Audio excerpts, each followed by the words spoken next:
ভাবো তো, একদিন ক্লাস টিচার হঠাৎ পুরো ক্লাসের সামনে দাঁড়িয়ে বলে আজ সকালে সে এই ক্লাসের যে কোনো 2জন বাচ্চার খাবারে HIV সংক্রমিত রক্ত মিশিয়ে দিয়েছে। কি হবে তারপর? কয়েক সেকেন্ডের মধ্যেই পুরো ক্লাসে নেমে আসবে আতঙ্ক। কিন্তু এটাই সবচেয়ে ভয়ঙ্কর সত্যটা ছিল না। এই ঘোষণার পেছনে লুকিয়েছিল একজন মায়ের এমন এক প্রতিশোধের গল্প, যা শুনলে শেষ পর্যন্ত তুমি নিজেই ঠিক করতে পারবে না কে অপরাধী আর কে নির্দোষ।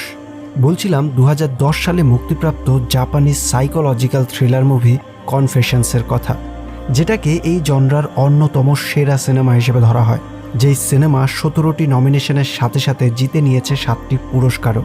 তো হ্যালো ফ্রেন্ডস, ওয়েলকাম টু ওর গল্প। গল্পে শুরু হয় জাপানের একটি হাই স্কুলের ক্লাসরুমে। দেখতে সবকিছুই একেবারেই স্বাভাবিক। ক্লাসের সবাই স্কুল থেকে পাওয়া দুধ পান করছে, কেউ গল্পে ব্যস্ত, কেউ হাসাহাসি করছে। তবে একটা বিষয় সবার মধ্যেই মিল ছিল, এই ক্লাসে কারো কোনো আগ্রহ নেই। কারণ এই পিরিয়ডের শিক্ষিকা মিস ইউকোকে প্রায় কেউই পছন্দ করে না। শিক্ষার্থীদের কাছে তার ক্লাস মানেই বিরক্তিকর একটা সময়। কিন্তু সেদিনের ক্লাসটা অন্য দিনের মতো ছিল না। হঠাৎই ইউকো শান্ত গলায় বলে, এই মাসের শেষেই আমি স্কুলটা ছেড়ে চলে যাচ্ছি। কথাটা শেষ হতেই পুরো ক্লাসে যেন আনন্দের ঢেউ বয়ে যায়, যেন তাদের সবচেয়ে অপছন্দের মানুষটি অবশেষে বিদায় নিচ্ছে। কিন্তু ইউকোর মুখে কোনো অভিমান ছিল না, বরং সে অদ্ভুত রকমের শান্ত। ইউকো ধীরে ধীরে বলতে শুরু করে, তোমরা কি ডক্টর সাকুরামিয়াকে চেনো? গত বছর তিনি জানতে পারেন তার হাতে আর মাত্র কয়েক মাস সময় আছে। ঠিক তখনই ক্লাসের 2জন ছাত্র চুপচাপ উঠে বাইরে চলে যায়। কিন্তু ইউকো যেন এসব কিছু খেয়ালই করছে না। সে বোর্ডের সামনে গিয়ে বড় বড় অক্ষরে একটি শব্দ লেখে, লাইফ। এরপর পুরো ক্লাসের দিকে তাকিয়ে বলে, আজ আমি তোমাদের জীবন সম্পর্কে কিছু কথা বলতে চাই। তোমরা সবাই জানো আমি একজন সিঙ্গেল মাদার। আমি মনামির বাবাকে বিয়েও করতে চেয়েছিলাম। তিনিও একজন শিক্ষক ছিলেন। কিন্তু আমাদের বিয়ের আগেই আমি গর্ভবতী হয়ে পড়ি। আর ঠিক তখনই তিনি জানতে পারেন তিনি HIV ভাইরাসে আক্রান্ত। এই একটি বাক্য যেন পুরো ক্লাসকে নিস্তব্ধ করে দেয়। অনেকের মনেই একই প্রশ্ন, তাহলে কি ইউকো এইডসে আক্রান্ত? কিন্তু সেই প্রশ্নের উত্তর না দিয়ে ইউকো নিজের গল্প চালিয়ে যায়। মনামির বাবা চায়নি তারা বিয়ে করুক। সে চেয়েছিল তাদের মেয়েটা যেন সুস্থভাবে বড় হয়ে ওঠে। মনামির জন্মের পর সে দূর থেকে তাকে দেখেই সন্তুষ্ট থাকত। নিজের মেয়েকে সে কোনোদিন কোলেও নেয়নি, এমনকি একবারও স্পর্শ করেনি। কথাগুলো বলতে বলতে ইউকোর চোখে এক ফোঁটা জলও দেখা গেল না, কিন্তু তার কণ্ঠের ভারী বলে দিচ্ছিল এই স্মৃতিগুলো এখনো তাকে ভেতর থেকে কষ্ট দেয়। সে আবার বলতে শুরু করে, মনামিকে আমি আমার সমস্ত ভালোবাসা দিয়ে বড় করেছি। 1 বছর বয়স হওয়ার পর তাকে ডে কেয়ারে রেখে চাকরিতে যোগ দিয়েছি। মিসেস তাকেনাকার মুক নামের একটি পোষা কুকুর ছিল। মনামি মুককে ভীষণ ভালোবাসত, প্রতিদিন নিজের হাতে তাকে খাবার খাওয়াতো। সে বলে, একদিন মনামি আমার কাছে শুধু একটি বানি ডিজাইনের পার্স চেয়েছিল, কিন্তু তখন আমার কাছে সেটি কিনে দেওয়ার মতো টাকাই ছিল না। এই বলে তিনি ধীরে ধীরে নাওকের দিকে তাকালেন। সেদিন তুমি আমাদের মার্কেটে দেখেছিলে, মনে আছে? মনামি আমার কাছে শুধু একটা পার্সই চেয়েছিল, অথচ সেটাই ছিল তার জীবনের শেষ আবদার। কিছুদিন পর আমি মনামিকে সুইমিং পুলে খুঁজে পাই। পুলিশ বলেছিল এটা একটা দুর্ঘটনা, কারণ মনামি মাঝে মধ্যেই একা পুলের পাশে গিয়ে মুখকে খাবার দিত। কিন্তু আজও আমি বিশ্বাস করি না ওটা কোনো দুর্ঘটনা ছিল, কারণ আমার মেয়েকে হত্যা করা হয়েছে। পুরো ক্লাস যেন এক মুহূর্তেই জমে গেল, কেউ কোনো কথাই বলছে না। ইউকো এবার সবার দিকে তাকিয়ে ধীরে ধীরে বলতে থাকে, মনামিকে এই ক্লাসেরই 2জন ছাত্র হত্যা করেছে। কিছুক্ষণ আগেও যারা হাসছিল তাদের মুখে এখন আতঙ্ক স্পষ্ট। কেউই বিশ্বাস করতে পারছে না ইউকো যা বলছে সেটা সত্যি হতে পারে। ইউকো এরপর বলে, আমি জানি তোমাদের অনেকেই ভাবছো আমি কিভাবে এতটা নিশ্চিত হলাম, কারণ আমি নিজেই খুনিদের খুঁজে বের করেছি। আমি নাম বলবো না, আপাতত তাকে স্টুডেন্ট এ বলেই ডাকবো। স্টুডেন্ট এ এই ক্লাসের সবচেয়ে মেধাবী ছাত্র, পড়াশোনায় অসাধারণ, নতুন নতুন জিনিস আবিষ্কার করতেও তার ভীষণ আগ্রহ। ক্লাসের কয়েকজন ছাত্র একে অপরের দিকে তাকায়, যেন তারা বুঝতে শুরু করেছে ইউকো কাকে ইঙ্গিত করছে। এরপর ইউকো বলে, একদিন সে একটা পার্স নিয়ে আমার ল্যাবে এসেছিল, কিন্তু সেই পার্সের চেইনে হাত দিতেই আমি প্রচণ্ড ইলেকট্রিক শক খাই। পরে সে আমাকে জানায় কেউ যেন পার্সটা চুরি করতে না পারে সেই উদ্দেশ্যেই সে এটা বানিয়েছে। এই আবিষ্কারের জন্য সে স্কুলের মিডল ফাইনালেও পুরস্কারও জিতেছে। এবার আর কারো বুঝতে বাকি থাকে না। ক্লাসের ভেতরে চাপা গুঞ্জন ছড়িয়ে পড়ে, আর তাতেই ছড়িয়ে পড়ে একটি নাম, সোয়া। ইউকো কোনো প্রতিক্রিয়া দেখায় না, বরং শান্ত গলায় বলে, মনামির মৃত্যুর খবর আমি প্রথম স্টুডেন্ট একেই জানিয়েছিলাম, কিন্তু তার চোখে এক ফোঁটাও অনুশোচনা দেখিনি।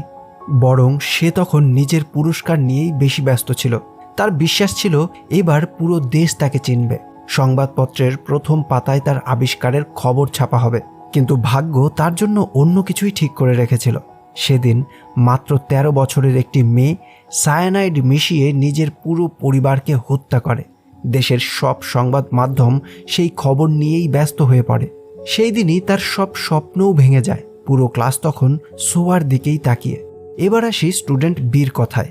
সে খেলাধুলা ভীষণ পছন্দ করত, কিন্তু তার মায়ের চাপে একসময় সব ছেড়ে দিতে বাধ্য হয় সে।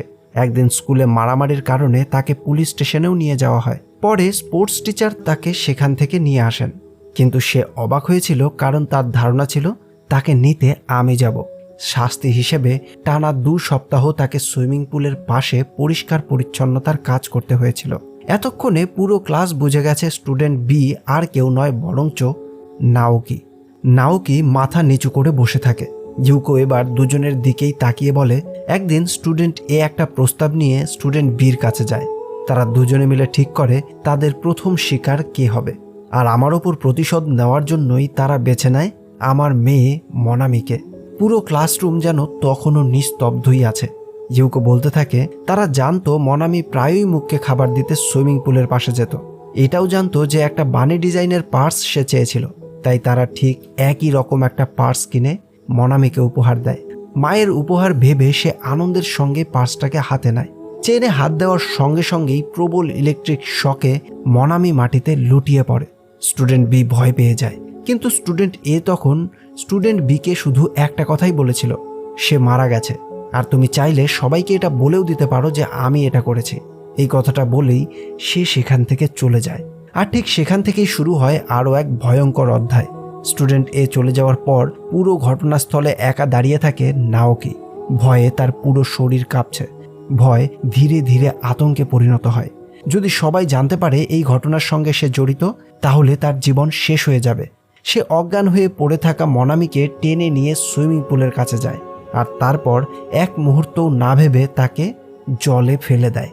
ক্লাসরুমে দাঁড়িয়ে ইউকো শান্ত গলায় বলে, সেদিন আমি স্টুডেন্ট এর কাছে গিয়ে বলেছিলাম তোমরা আমার মেয়েকে হত্যা করেছ, কিন্তু সে কোনো কিছু অস্বীকার করেনি, কারণ সে জানতো আইন তাকে বড় কোনো শাস্তি দিতে পারবে না। এরপর ইউকো এমন একটি সত্য প্রকাশ করে যা শুনে পুরো ক্লাস স্তব্ধ হয়ে যায়। মনামি ইলেকট্রিক শকে মারা যায়নি, সে শুধু কিছু সময়ের জন্য অজ্ঞান হয়েছিল। স্টুডেন্ট বি যখন তাকে সুইমিং পুলে ফেলে দেয়, তখন তার মৃত্যু হয়। নাওকির মুখ মুহূর্তেই ফ্যাকাশে হয়ে যায়। ইউকো এবার ধীরে ধীরে পুরো ক্লাসের দিকে তাকায়। তার চোখে কোনো রাগ ছিল না, ছিল শুধু অসীম এক হতাশা। একজন শিক্ষক হিসেবে আমার কাজ শুধু পড়ানো নয়, আমার দায়িত্ব আমার ছাত্রদের সঠিক পথ দেখানো। আমি চেয়েছিলাম তারা নিজেদের অপরাধ নিজেরাই স্বীকার করুক, অন্তত একবার বুঝুক একটি মানুষের জীবনের মূল্য কতটা হতে পারে। আজ সকালে আমি স্টুডেন্ট এ আর স্টুডেন্ট বি এর দুধে ডক্টর সাকুরামিয়ার HIV সংক্রমিত রক্ত মিশিয়ে দিয়েছি। পুরো ক্লাস যেন নিঃশ্বাস নেওয়াও ভুলে যায়। তারপরই চারিদিকে শুরু হয়ে যায় চিৎকার আর বিশৃঙ্খলা। সোয়া কিছুই বলতে পারে না, নাওকিও পুরোপুরি ভেঙে পড়ে। ইউকো অবশ্য আগের মতোই শান্ত গলায় ক্লাসরুমের উদ্দেশ্যে বলে, কয়েক মাস পর একটা ব্লাড টেস্ট করিয়ে নিও। এরপর আর কোনো কথা নয়। ধীরে ধীরে সে নিঃশব্দে শ্রেণীকক্ষ থেকে চলে যায়। এর সাথে সাথেই শেষ হয়ে যায় একজন শিক্ষিকার ক্লাস। কিন্তু এরপরই শুরু হলো এমন এক প্রতিশোধের গল্প যার ভয়াবহতা তখনও কেউ কল্পনাও করতে পারেনি। কয়েক মাস কেটে যায়। ইউকোর সেই শেষ ক্লাস এখন শুধু স্মৃতি। স্কুলও ধীরে ধীরে আগের ছন্দে ফিরে আসে। নতুন ক্লাস টিচার হিসেবে যোগ দেয় ওয়াদার স্যার নামের একজন লোক। প্রথম দিন থেকেই সে শিক্ষার্থীদের সঙ্গে বন্ধুর মতো মিশে যায়, তাই খুব অল্প সময়েই পুরো ক্লাসের প্রিয় শিক্ষক হয়ে ওঠে সে। কিন্তু কয়েকদিনের মধ্যেই একটি বিষয় তার নজরে আসে। ক্লাসের এক কোণে থাকা একটি সিট প্রতিদিনই খালি পড়ে থাকে। সেটা নাওকির। ওয়াদার খোঁজ নিয়ে জানতে পারে নাওকি অসুস্থ নয়, বরং মানসিকভাবে ভেঙে পড়ার কারণে সে স্কুলে আসা বন্ধ করে দিয়েছে। বিষয়টা জানার পর সে হাল ছাড়ে না, বরং পুরো ক্লাসকে উদ্দেশ্য করে বলে, আমরা সবাই মিলে নাওকিকে ফিরিয়ে আনব। তোমরা প্রত্যেকে তার জন্য একটা করে চিঠি লিখবে। আমি আর মিজুকি সেগুলো তার বাড়িতে পৌঁছে দিয়ে আসব। মিজুকি হলো এই মেয়েটি। কয়েকদিন পর ওয়াদার আর মিজুকি নাওকির বাড়িতে পৌঁছায়। দরজা খুলে তাদেরকে স্বাগত জানায় নাওকির মা। তার মুখ দেখেই বোঝা যাচ্ছিল গত কয়েক মাসে সে মানসিকভাবে অনেকটাই ভেঙে পড়েছে। ওয়াদার নাওকির সঙ্গে দেখা করতে চাইলে সে শান্ত গলায় বলে ও এখন কারোর সঙ্গে দেখা করতে চায় না, তার মানসিক অবস্থা খুবই খারাপ। হতাশ হয়ে ফিরে আসে তারা। এদিকে তারা চলে যাওয়ার পর নাওকির মা ছেলের ঘরে ঢোকে। সে কথা বলার চেষ্টা করলেও নাওকি কোনো উত্তর দেয় না, বরং ঘরের এক কোণে বসে অস্বাভাবিক আচরণ করতে থাকে। পরে নিজের কথায় নাওকির মা বলে এসবে শুরু হয় সেদিন থেকেই যেদিন ইউকো ক্লাসে ওই কথাগুলো বলেছিল। নাওকি এখন কাউকে তাকে ছুতে দেয় না, এমনকি আমাকেও না। সে যেই জিনিসে হাত দেয় বারবার সেটাই পরিষ্কার করে, অথচ নিজে দিনের পর দিন স্নান করে না, চুল কাটে না। নিজেকে যেন পুরো পৃথিবী থেকে আলাদা করে ফেলেছে সে। একটু থেমে দীর্ঘশ্বাস ফেলে বলে যদি সত্যি মনামির মৃত্যুর জন্য নাওকি দায়ী হয়েও থাকে, তবুও সব দোষ তার একার নয়। ভুল মানুষের সঙ্গে মিশেই তার জীবনটা আজ নষ্ট হয়ে গেছে। এদিকে স্কুলে সোয়ার অবস্থাও খুব একটা ভালো ছিল না। ইউকোর বলা কথাগুলো পুরো ক্লাস বিশ্বাস করে নিয়েছিল। ফলে খুব দ্রুতই গুজব ছড়িয়ে পড়ে সোয়ার এইডস হয়েছে। এরপর থেকেই শুরু হয় এক নির্মম বুলি। তার পাশে কেউ বসতে চায় না, কেউ তার ছোঁয়া পর্যন্ত এড়িয়ে চলে। একসময় পুরো ক্লাস যেন তাকে এক ঘরে করে দেয়। অন্যদিকে ওয়াদার স্যার আবারও মিজুকিকে নিয়ে নাওকির বাড়িতে যায়, কিন্তু এবারও একই উত্তর, নাওকি কারোর সঙ্গেই দেখা করবে না। ফেরার পথে মিজুকি হতাশ গলায় বলে স্যার, আমার মনে হয় নাওকি আর কোনোদিন স্কুলে ফিরবে না। ওয়াদার হালকা হেসে বলে এভাবে ভেবো না, আমি বিশ্বাস করি একদিন না একদিন সে ঠিকই ফিরে আসবে। কিন্তু বাস্তবতা ছিল সম্পূর্ণ ভিন্ন। সহপাঠীদের লেখা চিঠি কিংবা তাদের পাঠানো ভিডিও কোনোটাই নাওকিকে স্বাভাবিক করতে পারেনি, বরং প্রতিবার সেগুলো দেখার পর সে আরও অস্থির হয়ে উঠত। একদিন নাওকির মা খাবারের সঙ্গে ঘুমের ওষুধ মিশিয়ে তাকে খেতে দেয়। নাওকি যখন খাবার খেয়ে গভীর ঘুমে আচ্ছন্ন, তার এলোমেলো চুল কেটে দেয় তার মা, হাত পা পরিষ্কার করে দেয়। অনেক দিন পর ছেলেকে একটু স্বাভাবিক দেখানোর চেষ্টা করে, কিন্তু ঘুম ভাঙার পর নিজের কাটা চুল দেখে নাওকি ভয়ঙ্করভাবে ক্ষিপ্ত হয়ে ওঠে। সে চিৎকার করতে থাকে, ঘরের সব কিছুকে ভাঙচুর করতে শুরু করে, যেন নিজের ওপরেও তার আর কোনো নিয়ন্ত্রণ নেই। অন্যদিকে স্কুলে ওয়াদার স্যারও বুঝতে পারেন সোয়ার ওপর বুলিং দিন দিন আরও বেড়েই চলেছে। একদিন পুরো ক্লাসকে উদ্দেশ্য করেই সে বলে তোমরা শুধু এই কারণে তাকে ঘৃণা করছো কারণ সে ক্লাসে প্রথম হয়, কিন্তু ভুলে যেও না এই জায়গায় পৌঁছতে সে অনেক পরিশ্রম করেছে। ঠিক তখনই মিজুকি সোয়ার পক্ষ নিয়ে কথা বলে, কিন্তু তাতে পরিস্থিতি আরও খারাপ হয়ে যায়। ক্লাসের কয়েকজন ছাত্র মিজুকিকে ব্যঙ্গ করে বলতে শুরু করে তাহলে সোয়াকে একটা কিস করো। ধীরে ধীরে মজা জোড়াজড়িতে পরিণত হয়। এক পর্যায়ে তারা জোর করে সোয়া আর মিজুকিকে একে অপরকে কিস করতে বাধ্য করে। তাদের বিশ্বাস এতে মিজুকিও এইডসে আক্রান্ত হয়ে যাবে, আর এটাই ছিল মিজুকির শাস্তি সোয়ার পক্ষ নিয়ে কথা বলার। তখনই স্পষ্ট হয়ে যায় ইউকোর প্রতিশোধ শুধু দুজন শিক্ষার্থীর জীবনই বদলায়নি, তার বিষ ছড়িয়ে পড়েছে পুরো ক্লাস জুড়ে। এদিকে সোয়া একদিন মিজুকিকে টেক্সট করে দেখা করতে বলে। দুজন মুখোমুখি হতেই সোয়া প্রথমেই একটা রিপোর্ট বের করে মিজুকির হাতে দেয়। তারপর মৃদু হেসে বলে আমি HIV টেস্ট করিয়েছি, রিপোর্ট নেগেটিভ এসেছে, অর্থাৎ সেদিন টিচার মিথ্যে বলেছিল। মিজুকি যেন স্বস্তির নিঃশ্বাস পায়। সোয়া বলে এই জন্যই ভয় পেও না, আমার এইডস হয়নি, তাই ওই কিস করাতে তোমারও কিছু হবে না। সেদিনের পর থেকে তাদের সম্পর্ক ধীরে ধীরে বদলাতে শুরু করে। একদিন কয়েকজন ছাত্র আবারও মিজুকিকে বিরক্ত করতে শুরু করে।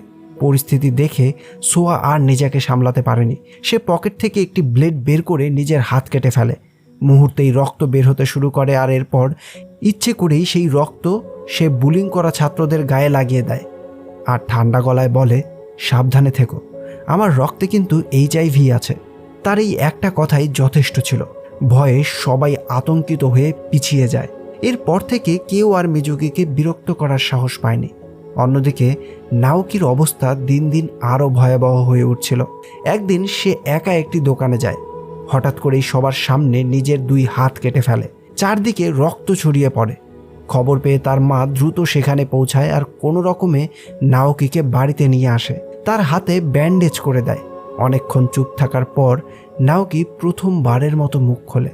কাপা গলায় সে বলে ইউকো আমাদের দুধে এইডসের জীবাণু মিশিয়ে দিয়েছিল, আমি সংক্রমিত হয়ে গেছি। ছেলের কথা শুনে তার মা হতভম্ব হয়ে যায়, সঙ্গে সঙ্গেই বলে চলো আমরা এখনই হাসপাতালে যাব। কিন্তু নাওকি মাথা নেড়ে বলতে থাকে আমি একজন খুনি। মনামি পরে চোখও খুলেছিল, কিন্তু আমি তাকে সুইমিং পুলে ফেলে দিয়েছিলাম, আর তখনই সে ওই পুলে ডুবে সত্যি সত্যি মারা যায়। এই সত্যটা শুনে নাওকির মা একেবারে স্তব্ধ হয়ে যায়। এতদিন সে মনে করত তার ছেলে হয়তো পরিস্থিতির শিকার। এদিকে সময়ের সঙ্গে সঙ্গে সোয়া আর মিজুকির সম্পর্ক আরো ঘনিষ্ঠ হতে থাকে। বন্ধুত্ব ধীরে ধীরে ভালোবাসায় বদলে যায়। এদিকে ওয়াদার স্যার আবারও নাওকির বাড়িতে যায়, তবে এবারও নাওকির মা তাকে ছেলের সঙ্গে দেখা করতে দেয় না। এর কিছুদিন পর নাওকির মা নিজের স্বামীকে একটা চিঠি লেখে, আমাদের নাওকি আর আগের সেই নাওকি নেই, সে একজন মানুষকে হত্যা করেছে। চিঠিটা লেখার সময় সে জীবনের সবচেয়ে কঠিন সিদ্ধান্তটা নিয়ে ফেলেছিল, সে নিজেই নিজের ছেলেকে চিরদিনের জন্য থামিয়ে দেবে।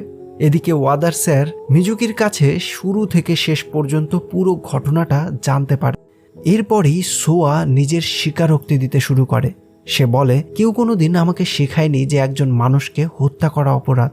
ছোটবেলা থেকেই মা আমাকে শুধু একটা জিনিসই শিখিয়েছে, বিজ্ঞান। সোয়ার মা ছিল একজন মেধাবী গবেষক, বিজ্ঞানী ছিল তার পুরো পৃথিবী। ছেলের সঙ্গে খেলাধুলা করার বদলে সে তাকে ভাঙা খেলনা ঠিক করতে দিত, নতুন নতুন যন্ত্র বানাতে উৎসাহ দিত, কারণ তার বিশ্বাস ছিল তার ছেলেও একদিন তার মতোই একজন জিনিয়াস হবে। সোয়া বারবার ব্যর্থ হতে থাকে, আর প্রতিটি ব্যর্থতার সঙ্গে সঙ্গে তার মায়ের হতাশাও বাড়তে থাকে। একসময় সেই হতাশা রাগে পরিণত হয়, সে সোয়াকে মারধর করতেও শুরু করে। এসব আর সহ্য করতে না পেরে সোয়ার বাবা শেষ পর্যন্ত তাকে ডিভোর্স দেয়। এরপর সোয়ার মা আবার নিজের গবেষণার জগতে ফিরে যায়, তবে যাওয়ার আগে ছেলেকে কয়েকটি বিজ্ঞান বিষয়ক বই দিয়ে বলেছিল, আমার রক্ত তোমার শরীরেও বইছে, একদিন তুমিও পারবে। 1 বছরের মধ্যেই সোয়ার বাবা দ্বিতীয় বিয়ে করে নেয়, আর সেই মুহূর্ত থেকেই সোয়া নিজেকে পৃথিবীর সবচেয়ে একা মানুষ মনে করতে শুরু করে। একাকিত্ব কাটাতে সে মায়ের রেখে যাওয়া বইগুলো পড়ত, নতুন নতুন যন্ত্র বানাতো, নানা ধরনের আবিষ্কার করার চেষ্টা করত, কিন্তু তার সেই প্রতিভাটা দেখার মতো কেউ ছিল না। একদিন সে একটা ব্লগ খুলল, সেখানে নিজের তৈরি বিভিন্ন আবিষ্কারের ছবি আর ভিডিও আপলোড করতে শুরু করে। তার একটাই আশা ছিল হয়তো কোনো একদিন তার মা এগুলো দেখবে, কিন্তু দিন কেটে যায়, কোনো উত্তর তার মায়ের কাছ থেকে সে পায় না, কেউ তাকে গুরুত্বও দেয় না। এরপর সে এমন কাজ শুরু করে যা শুনলেও গা শিউরে ওঠে। সে প্রাণীদের নির্যাতন করত, আর সেই ভিডিওগুলো নিজের ব্লগে আপলোড করত। এই ভিডিওগুলোর মাধ্যমেই সে প্রথম মানুষের নজরে আসে। সোয়া তখন বুঝে যায় মানুষ ভালো কিছুর চেয়ে ভয়ঙ্কর জিনিসেই বেশি আগ্রহী। এরপর সে আরো বড় কিছু করার সিদ্ধান্ত নেয়। সে এমন একটি আবিষ্কার তৈরি করতে চেয়েছিল যেটা দেখে তার মা আর তাকে উপেক্ষা করতে পারবে না। সেই ভাবনা থেকেই সে তৈরি করে ইলেকট্রিক শক দেওয়া অ্যান্টি থেফট পার্স। এমনকি সেই আবিষ্কারের জন্য সে পুরস্কারও জিতে নেয়। সেদিনই ঘটে আরেকটি ভয়াবহ ঘটনা। মাত্র 13 বছরের একটি মেয়ে সায়ানাইড মিশিয়ে নিজের পুরো পরিবারকেই হত্যা করে। আর সোয়ার পুরস্কারের খবর সেটা ভেতরের পাতার ছোট্ট একটি সংবাদ হয়েই রয়ে যায়।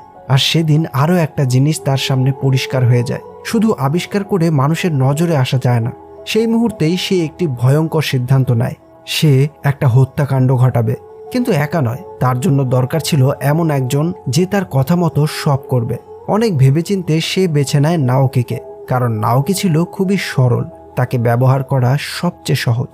এরপর একদিন সোয়া নাওকির সামনে নিজের পরিকল্পনাটা তুলে ধরে। প্রচণ্ড ইলেকট্রিক শকে মনামি মাটিতে লুটিয়ে পড়ে। এই দৃশ্য দেখেই নাওকি ভয় পেয়ে যায়, কিন্তু সোয়ার মুখে তখনও কোনো ভয় নেই। সে শুধু বলে, তুমি একটা লুজার। কথাটা বলেই সে সেখান থেকে চলে যায়। সে প্রমাণ করতে চেয়েছিল যে সে কাপুরুষ নয়। ঠিক তখনই নাওকি লক্ষ্য করে মনামি ধীরে ধীরে জ্ঞান ফিরে পাচ্ছে। সে মনামিকে টেনে এক ঝটকায় তাকে সেই জলে ফেলে দেয়। সোয়া নিজের স্বীকারোক্তিতে ইউকোর কথায় ফিরে আসে।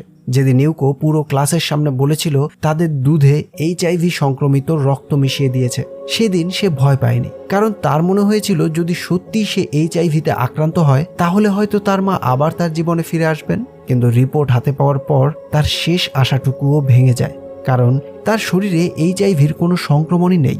এদিকে নাওকিও নিজের স্বীকারোক্তি দিতে শুরু করে। সে বলে সবকিছুর জন্য ইউকোই দায়ী। সেদিনের পর থেকে আমি প্রতিদিন ভাবতাম আমি এইডসে আক্রান্ত। আমি কাউকে ছুতাম না, কারণ আমি চাইনি আমার কারণে আর কেউ সংক্রমিত হোক, এমনকি আমার নিজের মাকেও না। কিন্তু শেষ পর্যন্ত মাই আমাকে মেরে ফেলতে চেয়েছিল। ফ্ল্যাশব্যাকে দেখানো হয় নাওকির মা ডিসাইড করে সে নাওকিকে মেরে ফেলবে। নাওকির মা নাওকিকে জড়িয়ে ধরে তার বুকে একটি চাকু ঢুকিয়ে দেয়, কিন্তু সে চাকুর সবটা নাওকির ভেতর ঢোকাতে পারে না। নাওকি এটা দেখে যেন পাগল হয়ে যায়। সে আবার দেখতে পায় সোয়া তার সামনে এসে বলছে, তুমি একজন লুজার। এটা শুনেই সে পাগলের মতো সেই ছুরি দিয়ে নিজের মাকে বারবার প্রহার করে মেরে ফেলে। পরদিন পুলিশ এসে নাওকিকে ধরে নিয়ে যায়। সোয়া এটা নিউজে দেখে বলে, আমি ভেবেছিলাম সে তার মাকে ভীষণ ভালোবাসে। তখন মিজুকি সোয়ার সাথে ছিল। মিজুকি সোয়াকে বলে, তুমিও তো তোমার মার জন্য পাগলামি করছো। যে মা একসময় তোমাকে ছেড়ে চলে গেছিল, তোমাকে পরিত্যাগ করেছিল, তার অ্যাটেনশন নেওয়ার জন্য এখনো অবসেসড হয়ে আছো তুমি।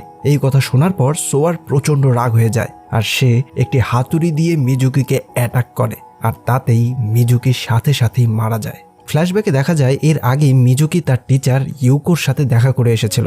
সে ইউকোকে জিজ্ঞেস করেছিল কেন সে এমনটা করলো। তখন ইউকো তাকে বলেছিল সে প্ল্যান করেছিল তাদেরকে এইডসে আক্রান্ত করবে, কিন্তু সাকুরা মিয়া যখন বুঝতে পারে সে এত বড় ক্রাইম করার থেকে ইউকোকে বাধা দেয়। ইউকো বলে, ওই দুজন ছেলে আমার পরিবারকে শেষ করে দিয়েছে আর আমি তাদের কখনোই ক্ষমা করব না। তখন মিজুকি বলেছিল সোয়া ভীষণ একা, সে শুধু তার মায়ের অ্যাটেনশন চায়। ইউকো তখন খুব জোরে জোরে হাসতে শুরু করে। হাসতে হাসতেই সে একটা সময় মনামির কথা মনে করে প্রচুর কান্নায় ভেঙে পড়ে। সোয়া মিজুকিকে অ্যাটাক করার পর তার বডিটাকে টুকরো টুকরো করে ফ্রিজে রেখে দেয়। এরপর সোয়া তার ইমেলে দেখতে পায় তার মা তার সাথে দেখা করতে চাচ্ছে। মিজুকি তার চ্যানেলে লাইভ এসে বলে, আমার মা আমার সাথে দেখা করতে চায়। আমি দেরি না করে মার ইউনিভার্সিটিতে চলে আসি। আমি নার্ভাস ছিলাম মা আমাকে দেখার পর কিভাবে রিয়াক্ট করবে, আমাকে জড়িয়ে ধরে কি কান্না করবে। কিন্তু যখনই আমি ইউনিভার্সিটিতে পৌঁছাই তখন আমার মনে হয়েছিল আমি মায়ের সামনে গিয়ে কি জবাব দেব। এমন বড় কিছুই করতে পারিনি যার জন্য পুরো দেশ আমাকে চিনবে, আর এই জন্যই সেদিন আমি মায়ের সাথে দেখা না করে ফিরে এসেছি। আর আমি এখন বিশাল বড় কিছু করতে চাই, এমন কিছু করতে চাই যেখানে মা আমাকে নোটিস করবেই, আমাকে নিয়ে গর্ব করবে। আর এই জন্যই আগামীকাল স্কুলে একটি বড় ইভেন্ট হতে যাচ্ছে। আমি সেই ইভেন্টে বিশাল কিছু একটা করতে যাচ্ছি। ইউকো সোয়ার এই লাইফটা দেখতে পায়। সে বুঝতে পারে সোয়া নতুন কিছু একটা করতে যাচ্ছে। পরের দিন সোয়া স্কুলে এসে তার বক্তৃতা দিতে শুরু করে। সে বলে, প্রতিটি প্রাণীর জীবনের মূল্য রয়েছে এবং প্রাণীর বেঁচে থাকার সমান অধিকার আছে। সবাই সোয়ার বক্তব্য শুনে হই হুল্লোড় করতে থাকে। সোয়া তখন তার ফোনটা বের করে বোম ব্লাস্ট করতে চায়। হ্যাঁ, সোয়া এটাই প্ল্যান করেছিল। এটাই ছিল তার বিশাল বড় কোনো কাজ, যেই কাজের মাধ্যমে তার মা তাকে নোটিস করবেই। কিন্তু সোয়া অবাক হয়ে যায় যখন কল করার পরেও তার বোমটি ব্লাস্ট হয় না। তখনই ইউকো তাকে কল করে আর বলে, তোমার বোমাটি আমার কাছে রয়েছে, আমি তোমার লাইফ দেখেছি, আমি তোমাকে ধ্বংস করে আমার রিভেঞ্জ পূর্ণ করতে চেয়েছি। আর তুমি কি ভেবেছ তোমার মা সত্যি সত্যি তোমাকে নোটিস করেছে? সেদিন ওই মেলটা তোমার মায়ের নাম করে আমি তোমাকে পাঠিয়েছি। কেন সবসময় ইনোসেন্টদেরকেই সাফার করতে হবে? মনামি, মিজুকি আর এখন তোমার মা, তারা কেউ কোনো অপরাধ করেনি, কিন্তু তাদের ভিকটিম হতে হয়েছে। সোয়া তার মায়ের কথা শুনে পাগল হয়ে যায়। সে বুঝতে পারে ইউকো কি প্ল্যান করেছে। ইউকো আসলে সেই বোমাটি সোয়ার মায়ের ল্যাবে সেট করেছিল। যখন সোয়া মোবাইলে ক্লিক করেছিল, বোমাটি স্কুলে ব্লাস্ট না হয়ে সোজা সোয়ার মায়ের ল্যাবে ব্লাস্ট হয়েছে। ইউকো বলে, তুমি মিজুকিকে মেরে লাইভে বলেছিলে মিজুকিকে হত্যা করার জন্য তোমাকে মৃত্যুদণ্ড দেওয়া হবে না, কারণ তুমি একজন জুভেনাইল। তবে মনে রেখো, ল তোমাকে ক্ষমা করে দিলেও আমি তোমাকে কখনো ক্ষমা করব না। আর আরেকটা কথা, তোমার মা মারা যাওয়ার আগে তোমার কথা শুনেই গেছে। আমি তার সাথে দেখা করেছিলাম। তোমার ব্যাপারে তোমার মাকে আমি সমস্ত কিছু বলেছি। তুমি কতটা তোমার মাকে ভালোবাসো আমি তোমার ইনভেনশনটি তার ল্যাবে রেখে আসি। তোমার মা একজন ভালো মানুষ, কিন্তু দুর্ভাগ্যবশত তার মৃত্যু যেই বোম ব্লাস্টে হয়েছে সেই বাটনটা তুমিই পুশ করেছ। সব কথা শুনে সোয়া একেবারে ভেঙে পড়ে। সে চিৎকার করতে থাকে, কিন্তু ততক্ষণে আর কিচ্ছু করার ছিল না। সবকিছু ব্লাস্টে ধ্বংস হয়ে গেছে। সোয়া চিৎকার করতে থাকে। মাকে ইমপ্রেস করার জন্য সে যে ইনভেনশন তৈরি করেছিল সেই ইনভেনশনটি আজ তার মায়ের মৃত্যুর কারণ হয়েছে। সোয়া আরও জোরে জোরে কান্না করতে থাকে। সবশেষে ইউকো তার সামনে আসে আর সোয়াকে বলে, এটাই আমার রিভেঞ্জ ছিল, আর এখন থেকেই শুরু হবে তোমার এই নরকের জীবন। এই অপরাধ বোধ থেকে আর কখনো তুমি বেরিয়ে আসতে পারবে না। আর আজ আমার রিভেঞ্জ গিয়ে সম্পূর্ণ হলো। সেই মুহূর্তেই সোয়া বুঝতে পারে একজন মায়ের কান্নার মূল্য কতটা ভয়ঙ্কর হতে পারে। শেষ পর্যন্ত কেউই জয়ী হয়নি। একজন মা তার একমাত্র সন্তানকে হারিয়েছে, একজন মা বেঁচে থেকেও প্রতিদিন নিজের সন্তানের মৃত্যুর যন্ত্রণা বয়ে বেড়াচ্ছে, দুই কিশোর যাদের সামনে পড়েছিল পুরো জীবন, তারা নিজের হাতেই সেই ভবিষ্যৎটাকে ধ্বংস করে ফেলেছে। আর ইউকো, সে তার প্রতিশোধ নিয়েছিল ঠিকই, কিন্তু হারিয়ে যাওয়া মেয়েকে সে কি আর কোনোদিনও ফিরে পাবে? হয়তো এই কারণেই কনফেশনস শুধু একটি প্রতিশোধের গল্প নয়, এটি এমন একটা গল্প যেখানে প্রতিটি ভুল সিদ্ধান্ত আর প্রতিটি প্রতিশোধ শেষ পর্যন্ত শুধু আরও গভীর শূন্যতার জন্ম দেয়। তো ফ্রেন্ডস, এই ছিল আজকের গল্প। গল্পটি কেমন লাগলো তো অবশ্যই জানিও। ভালো লাগলে লাইক, কমেন্ট আর শেয়ার করে দিও। দেখা হবে পরের গল্পে। Till then, keep loving. By.